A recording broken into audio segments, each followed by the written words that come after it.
Hey everyone, welcome to Creators and Coffee. I'm your host, Erica from Autofluencer, and with me today is one of my faves, Rich Barsamian, who is VP of Sales and Marketing for Advanced Clutch. Welcome, Rich. Hi, Erica. Great to see you. Great to see you. So, Rich was an OG on Autofluencer. I met him at Media Trade 2 years ago when we were not even in pilot yet, and he was all in. And they have been an amazing pilot partner and then now an official partner and a great partner over the years. And I will say they have a team member, Alejandra, who is our number one user, who is our one power user, so which is amazing. So excited to talk to you because one thing that's always impressed me, Rich, is how large the advanced clutch sponsor team is. I mean, I think you guys have 50 plus and a lot in Formula Drift. I feel like the whole top lineup in Formula Drift is running your clutches. So talk to me a little bit about the advanced clutch sponsor program and how long it's been around and, kind of what's the inspiration behind it? Absolutely. Well, the Advanced Clutch sponsorship program began in the probably the late 90s to early 2000s. And that was really how the company began. And the owner of the company were family owned. His name is Dirk Starkson. He and his wife owned the company. He was working for Kennedy Engineered Products. He was the general manager there, been there for many, many years. And they make clutches for water-cooled Porsche and VWs, and they also make engine adapters. And he went to Mr. Kennedy one day and he goes, I see all these young people going down the drag strip in these like Civics, and why don't we make clutches for them? And this is the short story, but basically, Mr. Kennedy looked at him and said, because I don't want to, but you can. You can work 3 hours after your shift and you can work weekends. So he thought, well, okay, I've got a young family starting out. This would be a little nice side hustle. He rented a little space in the back from Kennedy. And a year later, in 1994, he had to go rent industrial buildings to start because the business just blew up. And he's one of the most humble people I've ever met. Is just you'd never know. He's so humble. He's so gracious. He never thought it would be all this. One time we showed him an unboxing video, and he started to get a little emotional. He's like, "Turn that off. That's weird." Like, so it's wonderful to work for someone like that. And in those early years, getting the input from racers allowed ACT and Dirk and the engineers to really come to market with a different type of clutch that would withstand all the abuse that was going on out there in racing, and then eventually definitely into Formula Drift. We've been with Formula Drift since the very beginning. And so that's really how it started. Sometimes we joke we're the unofficial official clutch of the Formula Drift, but it takes a beating, and those drivers are definitely hard on clutches. And the one thing that we go for when we're talking to the sponsored drivers is we just want them to feel like they don't have to think about the clutch. That shouldn't even be a concern of theirs. And so that's the ultimate goal. As time has progressed, we've added, more and more drivers to it, Pro Spec, Pro, even other outfits out there, in terms of drift and drag. A lot of stuff in muscle car, in Ford Mustang, John Leslie Jr., just a vast amount of Claire Stewart comes to mind. Yeah, it's been amazing to get to work with these drivers, get their input back to what works and what doesn't work. And usually it's more help than you would imagine, because if we're able to produce a product, work under those circumstances, then the Right. stuff that goes on the street's gonna Yeah. be unbelievably Yeah. good. Yeah. You guys are fire tested, right? Like, Yeah. you're tested in the most high pressure scenarios. So someone who's just wants a cool performance car, wants to be like these people they see, it's it's a no-brainer for them. To that end, when we do think of it, you talked a lot about the feedback that you get from the drivers, which is huge, right? When a company like Advanced Clutch that was really started, and that's what's so great about so many of the brands that we work with, is started from true passion. Right? It wasn't started by some PE company being like, "Oh, let's create another Me Too clutch. Let's create it." It was someone who's like, feel like there's an opportunity and I could do this better, right? True entrepreneurial spirit. It's the beauty of like entrepreneurialism meets engineering, right? And bringing a new company to market and the drivers certainly because they're pressure testing it, give such great feedback. What are some other benefits outside of just the feedback of having someone like a James Dean or, some of these other people running your clutches? Well, I think what happens is, in the old days we had, and it's still around, but it was called Consumer Reports. And that's where, it was an unbiased, version of, really, reviews of product and how good it was.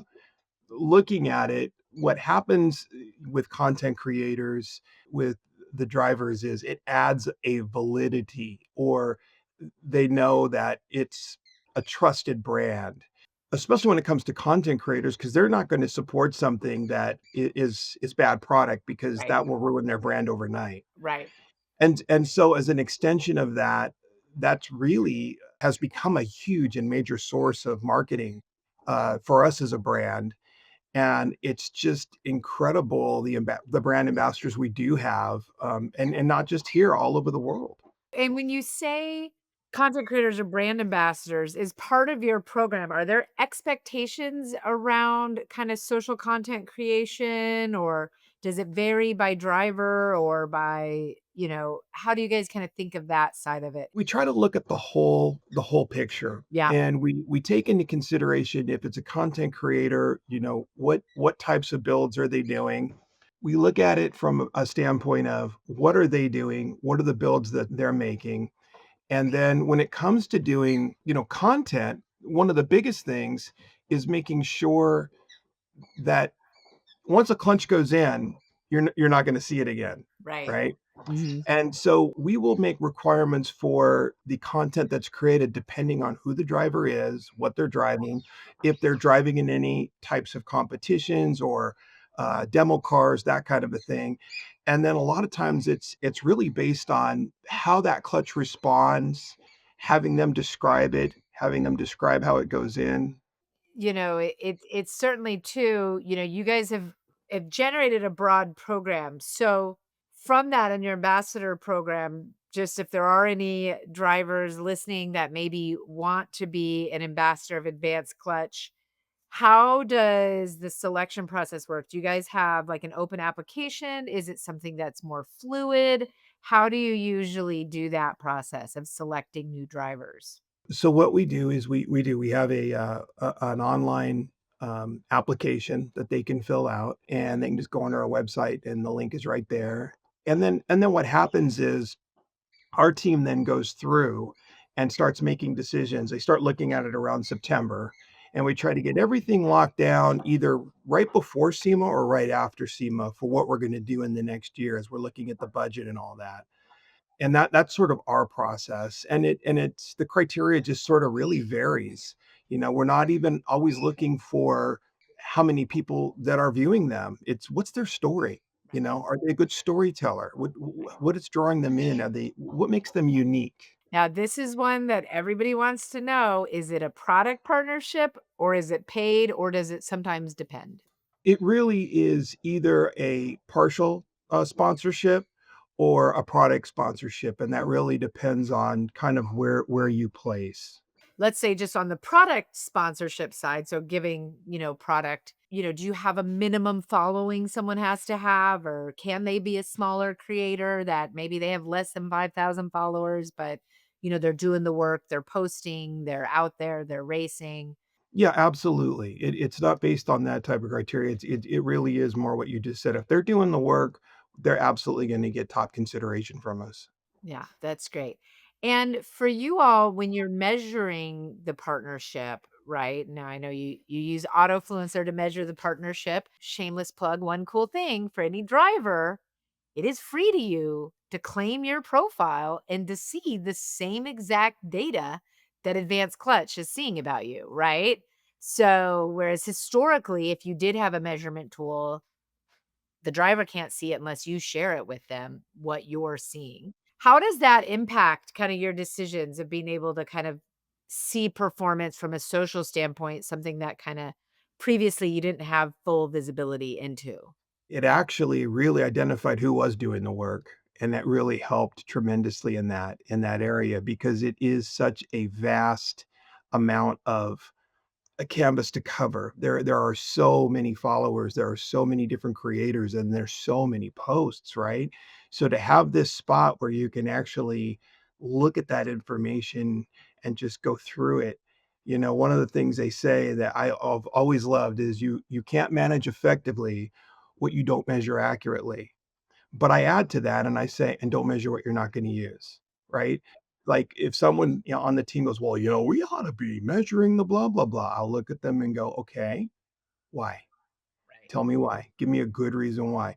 And sometimes I think we get so stuck on metrics that we start to just Yeah. measure things and you're never going to use that stuff. So Right. that's the one thing I would caution everybody out there with Yeah. is really look for metrics that are going to affect your brand and your marketing and not, because it was 23 people were activated at an event Right. at 3 Right. p.m., right? Yeah. Yeah. Nobody cared.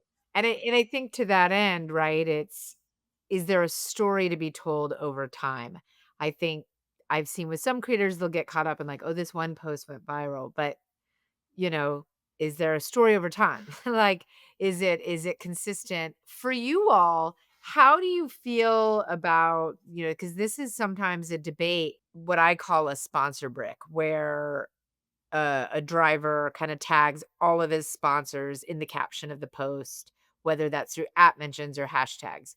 Are you fine with that? What are your feelings on that? Neutral? If I'm understanding this right, like, so when they just do the big, long, brrr, all the people that are involved, we have no issue with that. I think every sponsor, deserves their mention, and especially, if someone's, podiuming or just they're winning, they're out there.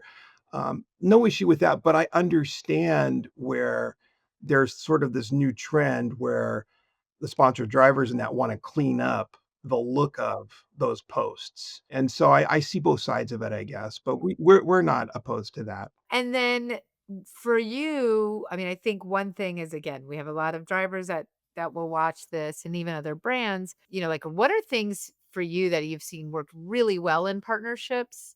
And I'll ask both sides of that, right? What has worked well? What's advice you have to drivers?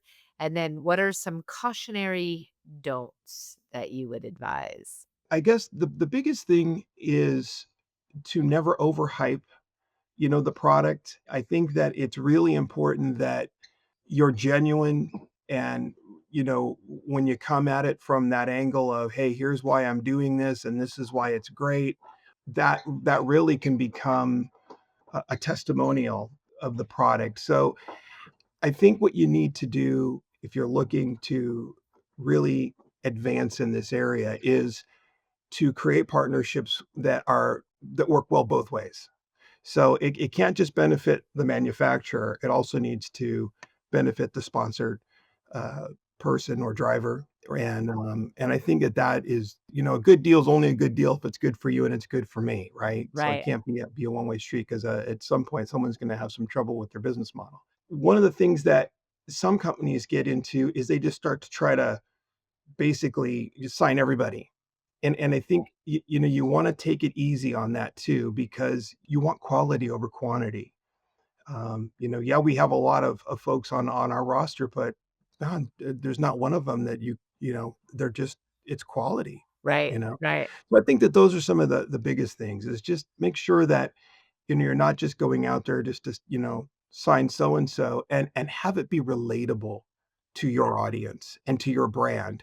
What's relatable to our audience because we are so niche is not going to be the same as Mhm. say a radiator or a chemical company, right? Right.